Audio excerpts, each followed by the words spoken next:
الله من الشيطان الرجيم بسم الله الرحمن الرحيم الحمد لله رب العالمين وصلى الله على محمد وآله الطاهرين ولعنة الله على أعدائهم أجمعين.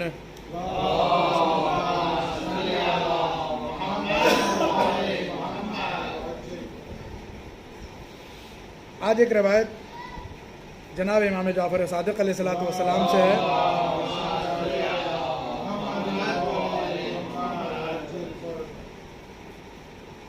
جہاں پر جو ہے وہ آپ نے ارشاد فرمایا کہ ایک لقمہ جو برادر مومن میرے پاس بیٹھ کر کھائے تو مجھے ایک غلام آزاد کرنے سے زیادہ پسند ہے. شریعت میں غلام آزاد کرنے کا ثواب بہت ہے. ایک آدمی کسی کے ہاں نوکر ہے، صرف کھانے اور پانی پر ہے بیچارہ، اس کو کچھ نہیں ملتا ہے. آپ جائیں اور اس کے مالک سے کہیں کہ بھائی میں آپ کو مثلاً 5 لاکھ روپے دے رہا ہوں، بس اتنا کرنا کہ آپ اس آدمی کو چھوڑ دو. اتنا کرنا ہے کہ آپ اس آدمی کو آزاد کر دو. ظاہر سی بات ہے کہ آپ نے 5 لاکھ روپے دیا اس کے ہاتھ ہٹانے میں اس کے لیے، تو وہ اب آپ کا غلام ہو گیا. لیکن اب آپ بھی کہیں نہیں بھائی ہم کو تمہاری ضرورت نہیں ہے، تم اپنا آزاد ہو، جیسے چاہو کماؤ کھاؤ. ظاہر سی بات ہے کہیں جا کے کام کرو گے کسی اور کے یہاں کچھ پیسے ملیں گے، یہ تمہیں صرف اپنے یہاں رکھے ہوئے ہے کھانا پانی دو. تو یہ بہت بڑا ثواب ہے. امام فرماتے ہیں کہ اگر کوئی برادر مومن میرے پاس بیٹھ کر ایک لقمہ کھانا کھا لے تو میں ایک غلام آزاد کرنے سے زیادہ بہتر سمجھتا ہوں. واقعی نجیب.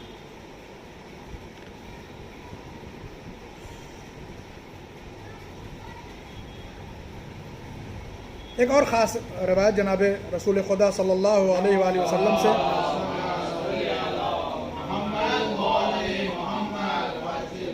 حضرت نے فرمایا کہ مہمان کے حقوق میں سے یہ ہے کہ اس کی عزت کی جائے، مہمان کی توہین نہ کری. اس جو ہے وہ مفہوم کی روایت پچھلے ہفتے بھی ہم لوگ پڑھ چکے ہیں کہ مہمان کی توہین نہیں کرنی چاہیے. میزبان کو یہ حق نہیں کہ مہمان کا مذاق اڑائے. فرمایا کہ اور ایک تو یہ کہ اس کی عزت کی جائے، دوسرا یہ کہ رسول اللہ نے فرمایا کہ اس کے لیے کھانا جو ہے وجہ حلال سے مہیا کرے. یعنی یہ نہیں کہ ایک بڑے صاحب ہمارے مہمان آ گئے، اب ہمارے پاس جو ہے وہ کیا ہے، اب ہمیں لگتا ہے کہ یار جو ہے وہ ان کی نظر میں ہم کمتر نہ ہوں، اس لیے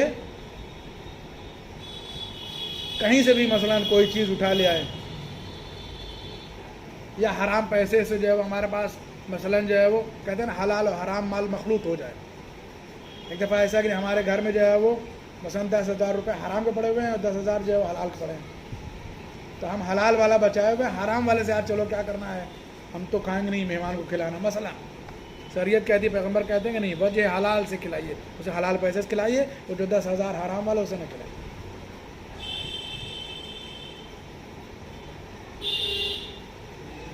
اور ایک دلچسپ حدیث جو پہلے بھی ہم لوگ سن چکے ہیں، بہت سی حدیثوں میں وارد ہوئی ہے بات کہ جب کوئی مہمان آتا ہے تو اپنی روزی ساتھ لاتا ہے. یہ فضل خدا ہے، ٹھیک ہے، یہ اللہ کا کرم ہے کہ مہمان جب آتا ہے کسی کے ہاں تو وہ اپنی روزی ساتھ میں لے کے آتا ہے. اور جب وہ کھانا کھا لیتا ہے تو صاحب خانہ کی بخشش ہو جاتی ہے.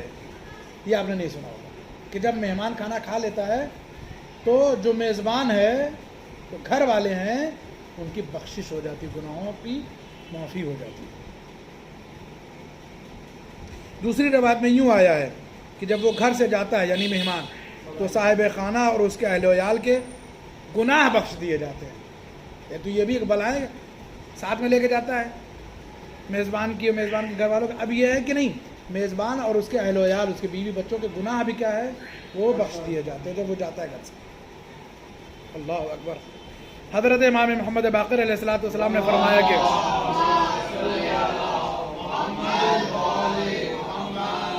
کوئی غلام آزاد کرنے والی بات ہے. امام نے فرمایا کہ اگر میں جو ہے وہ 3 مومنوں کو کھانا کھلاؤں تو میرے نزدیک 7 غلام آزاد کرنے کے برابر ہے. حضرت امیر المومنین علی بن ابی طالب علیہ الصلوۃ والسلام سے منقول ہے کہ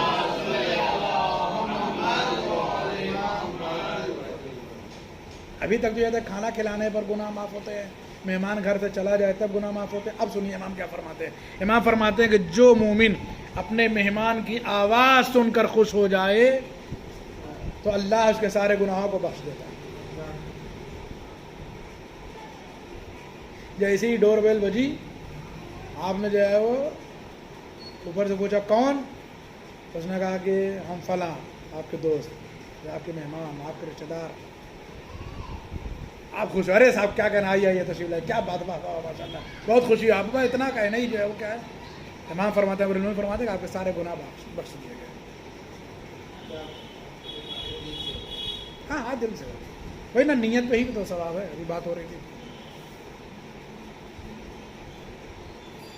کیسے گناہ، دیکھیے کیسے گناہ معاف کیے جائیں گے. گو اس نے زمین اور آسمان کو معصیت خدا سے پر کر دیا ہو،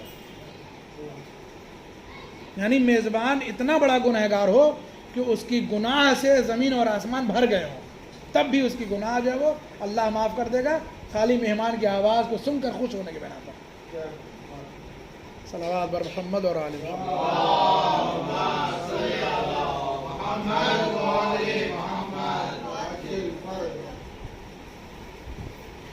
کون نہیں چاہتا کہ ہمارے گھر میں فرشتے آئیں؟ ہر آدمی چاہتا ہے کہ ہمارے گھر میں فرشتے آئیں.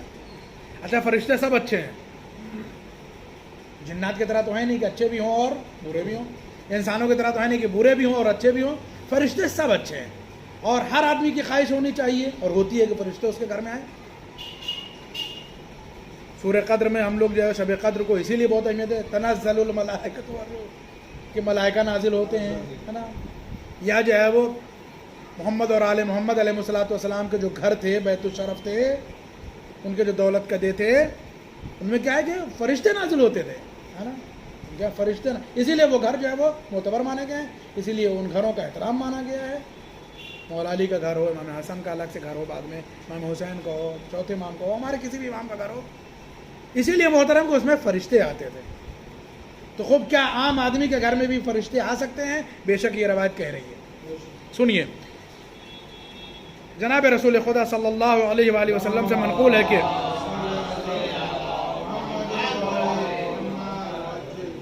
جس گھر میں مہمان نہیں آئے گا اس گھر میں فرشتے بھی نہیں آئیں گے. پیغمبر برابر رہے. اس کا مطلب یہ ہے کہ فرشتوں کے آنے کا سبب مہمان کا آنا ہے. مہمان آئے گا فرشتے آئیں گے. اور بسا اوقات تو مہمان ہی فرشتہ بن کے آ جاتا ہے. بسا اوقات ایسا ہوتا ہے کہ مہمان ہی فرشتہ بن کر آ جاتا ہے. یہ بھی ہوتا ہے. آپ کو ایک مہمان آ گیا، بڑی ساری خوشیاں لے کر آیا، تحفے تحائف لے کر کے آیا، اچھی باتیں ہوئی، ملاقات ہوئی، اچھا کھانا کھا لیا، ہے نا. یا مثلا آپ نے پہلے سے کوئی چیز اہتمام کی تھی، بنائی تھی، مہمان بھی آ گیا تو آپ کا دل اور خوش ہو گیا، یار چلو اچھا ہوا، ہم ہی لوگ کھاتے، اچھا کھانا بنا تھا، صاحب بھی آ گئے، ایک اور آ گئے فلاں صاحب، اچھے سے بیٹھ کے کھا لیا، اور ایک مثلا محفل ہو گئی، بیٹھے رہے، اچھی گفتگو ہو گئی. تو یہ سب آدمی کیا ہے، پھر اس کو سوچتا ہے، لگتا ہے کہ یار یہ آدمی واقعی فرشتہ بن کر آ گیا،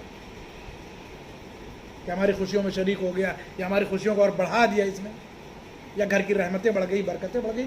فرشتے کے آنے سے بھی یہ ہوتی ہے. لیکن اگر واقعا معصوم فرشتہ بلانا ہے تو پیغمبر فرماتے کہ مہمان بلانا، مہمان آئے گا فرشتے آئے گا. حضرت امام جعفر صادق علیہ الصلوۃ والسلام سے منقول ہے کہ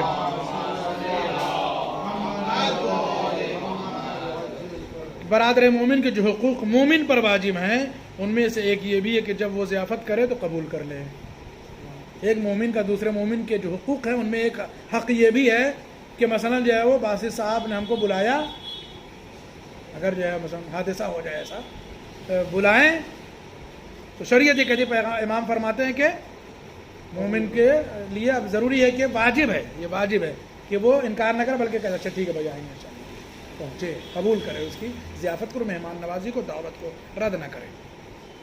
یاد ہے نا مستحب روزے کو توڑ دینے تک کا حکم ہے. مومن کوئی دعوت دے تو مستحب روزے تک کو توڑ دینے کا حکم ہے.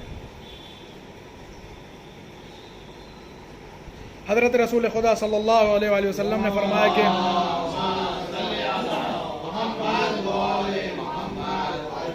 میں تمام حاضرین اور غائبین کو وصیت کرتا ہوں کہ مسلمان کی ضیافت رد نہ کرنا، گو فاصلہ 5 میل کا ہو. رسول اللہ نے فرمایا کہ میں جو غائب ہیں ان کو بھی وصیت کرتا ہوں، جو حاضر ہیں انہیں بھی وصیت کر رہا ہوں کہ اگر کوئی مسلمان جو ہے وہ ضیافت کا اہتمام کرے، دعوت پہ بلائے، کھانے پہ بلائے، تو اس کی دعوت کو رد نہ کرو، چاہے تمہارا گھر اور اس بلانے والے کا گھر جو ہے 5 میل کے فاصلے پر ہو، یعنی بہت دور ہی کیوں نہ ہو. ہم کہیں یار باسط صاحب تو اتنی دور رہتے ہیں، ہے نا، یا حسین بھائی مثلا حادثہ انہی کی طرف بھی ہو جائے کسی دن کہ وہ تو اتنی دور ہے یار، ان کے یہاں مجلس پڑھنے جانا ہوتا ہے تو ہر سال ہم ایڈریس بھول جاتے ہیں ان کے گھر کا، تو اب وہ دعوت میں پھر چلو ایک بار جاؤ اتنی دور. شریعت کہتے نہیں، اگر انہوں نے آپ کو بلایا ہے تو آپ ان کی دعوت کو قبول کیجیے اور جائیے، چاہے آپ کو جتنی زحمت اٹھانی پڑے. 5 میل کا مطلب یہ ہے کہ چاہے جتنی دور، چاہے جتنی تکلیف اٹھانی پڑے آپ جائیے، منع نہیں کر سکتے آپ، اگر کوئی واقعاً عذر شرعی نہیں ہے تو.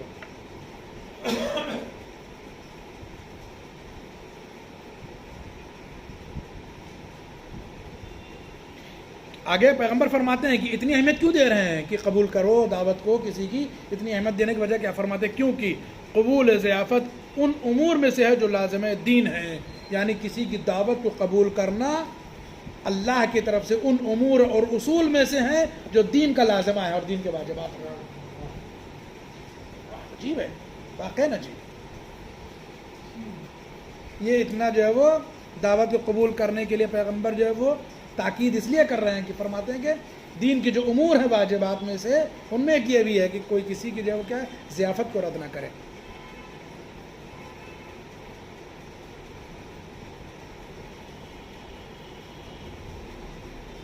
پھر فرماتے ہیں کہ اگر کوئی مومن مجھے بھیڑ کے ایک دست کے لیے طلب کرے، یعنی اس کے سوا اسے کسی اور چیز کے تیار کرنے کا مقدور نہ ہو، تو میں ضرور جاؤں گا. بھیڑ جانتے ہیں؟ شیپ. دست یعنی ہاتھ، تو 4 ہوتے ہیں نا اس کے. پیغمبر فرما رہے ہیں کہ آگے کے جو 2 حصے ہوتے ہیں اس کے پاؤں کے یا ہاتھ کے، ان میں سے اگر صرف ایک کے لیے بھی کوئی مجھے بلائے اپنے گھر پر. اس زمانے میں اونٹ گرائے جاتے تھے، اب اس کو سمجھیے ایسے، آج شیپ مہنگا ہے نا، اس زمانے میں اونٹ ذبح کیے جاتے تھے، پورا 100 کلو کا، 150 کلو کا، 70 kg کا جو ہے وہ اونٹ ذبح کیا جاتا تھا. ماشاء اللہ اس زمانے میں لوگ خوش خوراک تھے بھی، اچھا کھاتے تھے سب.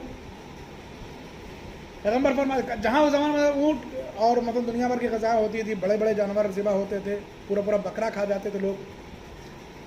پیغمبر فرماتے اگر مجھے کوئی ایک جو ہے وہ بھیڑ کا جو اگلا حصہ ہے پاؤں کے خالی، اس کے لیے بلائے اور اس کے پاس اس کے علاوہ کوئی چیز نہ ہو، تو میں اس کے لیے بھی کیا ہے اس کی دعوت کو قبول کر لوں گا، چلا جاؤں گا.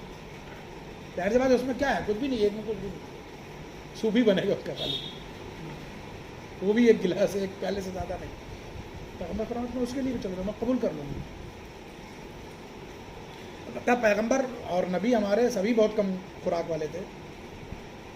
یہ اس بات کی طرف اشارہ ہے کہ اگر کم بھی کوئی کھلانے کے لیے بلائے تب بھی چلے جاؤ.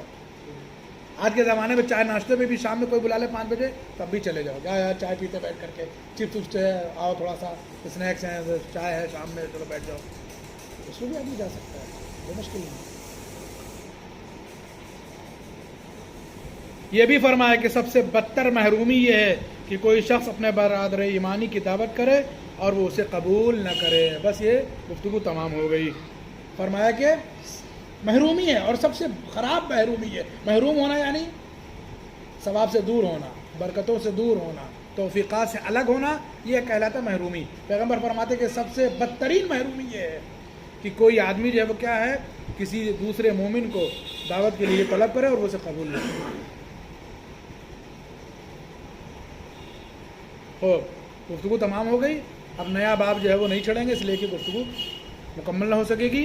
انشاءاللہ اگلے ہفتے خلال اور اس کی اہمیت اور اس کے آداب. پیج نمبر 112 112 ٹھیک ہے، 112 انشاءاللہ اگلے ہفتے. ہاں اللہ ایک بار امام. انشاءاللہ اگلے ہفتے خلال اور اس کی اہمیت اور اس کے آداب. خلال جانتے ہیں؟ ٹوتھ پک جو کہتے ہیں، کھانے کے بعد اس کے کرنے کے لیے وہ مستحب کہا گیا ہے، وہ بھی سنت ہے. اس پر انشاءاللہ اگلے ہفتے گفتگو کریں گے، تب سمجھ میں آئے کتنی اہم گفتگو ہے یہ کتاب کتنی مفید ہے. وصلی اللہ علی محمد و آلہ الطاہرین.